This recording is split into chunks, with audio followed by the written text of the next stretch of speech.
నమస్కారం అండి తెలంగాణ ప్రజలందరికీ. నేను మీ కోలా హరీష్ నేరెళ్ళ బాధితుని. చాలా రోజుల తర్వాత మీ ముందుకు రావడం జరిగింది. ఒక అంశం మీద మాట్లాడడానికి రావడం జరిగింది. అదేవిధంగా మా నేరెళ్ళ కేసులో నిరంతరము ఈ 8 సంవత్సరాల నుంచి దాదాపు 8 సంవత్సరాల నుంచి పోరాటం చేస్తూనే ఉన్నాము. ఆ పోరాటానికి ప్రతిఫలంగా మొన్న మేము సీఎంని కలవడం జరిగింది, రేవంత్ అన్నని కలవడం జరిగింది. వారు ప్రభుత్వం తరపు నుంచి మాకు హామీ ఇవ్వడం జరిగింది. మా పైన ఉన్న అక్రమ కేసులు ఎత్తేస్తానని మాట ఇచ్చారు. మాపై ఎవరైతే దాడి చేశారో విశ్వజిత్ కంపాటి ఐపీఎస్ ఎస్ఐ రవీందర్ పైన చట్టపరమైన చర్యలు తీసుకుంటానని హామీ ఇవ్వడం జరిగింది. దాంతోపాటుగా బాధిత కుటుంబాలందరినీ ఆర్థికంగా కానీ అన్ని రకాలుగా ఆదుకుంటామని హామీ ఇవ్వడం జరిగింది. ఇంకో ముఖ్య అంశం ఏంటంటే, మొన్న జరిగినటువంటి చిత్రగుప్త ఛానల్ అధినేత ఎవరైతే ఉన్నారో గిరీష్ దారమోని పైన దాడి అనేది చాలా బాధాకరమైన అంశము. ఇందులో ఆయన పైన దాడి చేయడానికి ఆయన ఏం అబద్ధాలు చెప్పిండనే విషయాన్ని దాడి చేసిన వాళ్ళు ఆలోచించుకోవాల్సిన అవసరం ఉన్నది. ఇంకో విషయం ఏంటంటే, చిత్రగుప్త ఛానల్లో చెప్పిన ప్రతి విషయములో వాస్తవాలు ఉన్నాయి. వాస్తవాల మీదనే గిరీష్ దారమోని ప్రశ్నించడం జరిగింది. సంజయ్ అన్నను నేను సూటిగా అడుగుతున్నా, గిరీష్ దారమోని అందులో ఏం తప్పుడు మాటలు మాట్లాడిండో సంజయ్ అన్న మీరు చెప్పాల్సిన అవసరం ఉన్నది. అందులో ముఖ్యమైన భాగం ఏంటంటే, నేరెళ్ళ కేసులో ఎస్సీ కమిషన్ అమ్ముడు పోయిందని క్లియర్గా అయినా చెప్పడం జరిగింది. సంజయ్ అన్న మీరు చెప్పండి, నేరెళ్ళ కేసులో ఎస్సీ కమిషన్ అమ్ముడు పోయిందా పోలేదా? ఈ 8 సంవత్సరాల నుంచి మీ చుట్టూ పిచ్చి కుక్కల లెక్క తిరుగుతున్నామా తిరుగుతలేమా? మీరు కేంద్ర మంత్రి స్థాయిలో ఉండి ఇప్పటికీ మాకు బాధిత కుటుంబాలకు మీరు ఏం న్యాయం చేశారో తెలంగాణ సమాజానికి చెప్పాల్సిన అవసరం ఉన్నది. ఎందుకంటే నేను చాలా రోజుల నుంచి ఓపిక పట్టినా, మాకు న్యాయం చేస్తాడు, మా వెన్నంటూ ఉంటాడు, మాకు న్యాయం చేస్తాడని నమ్మినాం. కానీ ఈరోజు మీరు మా నేరెళ్ళ బాధిత కుటుంబాలకు ఏం చేశారన్న సంజయ్ అన్న చెప్పండి. ఆయన మన తప్పు మాట్లాడే గిరీష్ దారమోని వాస్తవాలు మాట్లాడితే దాడి చేపిస్తారన్న? తెలంగాణ సమాజం సిగ్గుపడే విధంగా ఉందన్న ఈ చర్య అనేది.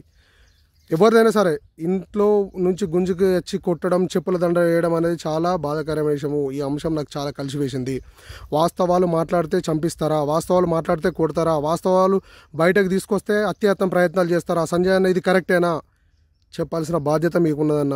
నేరెళ్ళ కేసును తీసుకుందాం సంజయ్ అన్న. 8 సంవత్సరాలుగా మీరు వచ్చారు, మమ్మల్ని తీసుకొచ్చారు, బయటకు తీసుకొచ్చారు. మీతో పాటుగా కాంగ్రెస్ పార్టీ కానీ ఇతర పార్టీలు, ఇతర నాయకులు అందరూ వచ్చారన్న.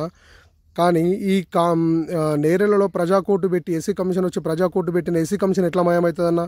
ఈరోజు మేము పోలీస్ స్టేషన్ చుట్టూ, కోర్టుల చుట్టూ తిరుగుతున్నామన్నా. మీకు తెలియదన్న? ఈ 8 ఏళ్ళ చుట్టూ మీ ఇంటి చుట్టూ, మీ చుట్టూ తిరిగి మా కాలు రేఖలు అలసిపోయినాయన్న. మరి ఎప్పుడన్నా మాకు ఇంకా న్యాయం జరిగేది? కేంద్ర మంత్రి స్థాయిలో ఉండి మా నేరెళ్ళ కేసులో మీరు ఏం చేశారో బహిర్గతంగా ప్రజలకు చెప్పే ప్రయత్నం చేయండి అన్న. మీరు నేరెళ్ళ బాధితులు మీకు ఇది చేసినామని. ఇంతవరకు కేంద్ర మంత్రి స్థాయిలో ఉండి నేరెళ్ళ కేసులో మీరు ఏం చేశారన్న మాకు చెప్పండి. ఇది ఇట్లా వాస్తవాలు మాట్లాడితే తప్ప అన్న? కొట్టిస్తారు ఇట్లా వాస్తవాలు మాట్లాడితే? చెప్పండి అన్న. నేను చాలా రోజుల నుంచి ఓపిక పట్టినా ఈ నేరెళ్ళ కేసు విషయంలో కంపల్సరీ మాట్లాడాల్సిందే. బాహ్య ప్రపంచానికి ఈ కేసులో ఏం జరుగుతుందనే విషయం తెలియాల్సిందే. మీరు కేంద్ర మంత్రి స్థాయిలో ఉండే అన్న ఎన్నిసార్లు అన్న మా పిల్లలు మేము మీ కాళ్ళ మీద పడ్డాం కదా అన్న సంజయ్ అన్న, మాకు న్యాయం చేయమని. మా పిల్లలు పడ్డారు కదా అన్న. 8 ఏళ్ళ నుంచి నీ ఇంటి చుట్టూ తిరిగి ఆస్టకు వచ్చింది కదా అన్న. ఇంకెప్పుడు న్యాయం జరుగుతుందన్న? కేంద్ర మంత్రి స్థాయిలో ఉండి నేరెళ్ళ కేసులు ఎస్సీ కమిషన్ అమ్ముడు పోతే మరి మీరేం చేస్తారన్న? మీరు ఏ విధంగా మాకు న్యాయం చేస్తారు చెప్పండి సంజయ్ అన్న. ఈ విషయాన్ని గిరీష్ మాట్లాడితే తప్ప అన్న? అలాగే చాలా విషయాల గురించి ఆయన మాట్లాడిన వాస్తవాలే. అందులో ఏం తప్పు ఉంది అన్న? ప్రతి ఒక్కదానికి మీరు సమాధానం చెప్పగలుగుతారా సంజయ్ అన్న? ఈరోజు నేను మాట్లాడుతున్నానా, నా కడుపు మండి, నా ఆవేదన మండి నేను బయటకు వచ్చి మాట్లాడుతున్నా. ఎందుకంటే ఇప్పుడు మాకు అన్యాయం జరిగిందని మేము రోడ్డు మీదకి వచ్చినప్పుడు మీరు మాకు న్యాయం చేస్తానని హామీ ఇచ్చారు. మరి మీరు ఇచ్చిన హామీ ఇంతవరకు మాకు ఏం నిలబెట్టారో చెప్పాలి సంజయ్ అన్న. బాధిత కుటుంబాలకు మీరు ఏం చేసిరు ఇప్పటి వరకు తెలంగాణ సమాజానికి చెప్పాల్సిన అవసరం ఉన్నది. ఈ గిరీష్ దారమోని వీళ్ళు కొట్లాడుతున్నాయి కదన్నా. ఇప్పుడు ఎంపీ సీట్లు, ఎమ్మెల్సీ సీట్లు గెలిచింది. వీళ్ళు కష్టపడలేదన్న ఎవరు? అంటే మీకు మంచిగా ఉన్నప్పుడు కష్టపడితేనేమో మంచోడు, మిమ్మల్ని ప్రశ్నిస్తే చెడ్డోడా అన్న? ఇదేనన్నా తెలంగాణ సమాజానికి మీరు ఇచ్చేది కేంద్ర మంత్రి హోదాలో? మరి మా పరిస్థితి ఏందన్నా? మిమ్మల్ని నమ్ముకొని తిరుగుతున్నాం కదన్నా. మరి 8 ఏళ్ళ నుంచి మా పరిస్థితి ఏందన్నా? మాకేం న్యాయం చేశారన్నా మీరు? ఈ సమాధానం చెప్పాల్సిన బాధ్యత మీకు సంజయ్ ఉన్నది.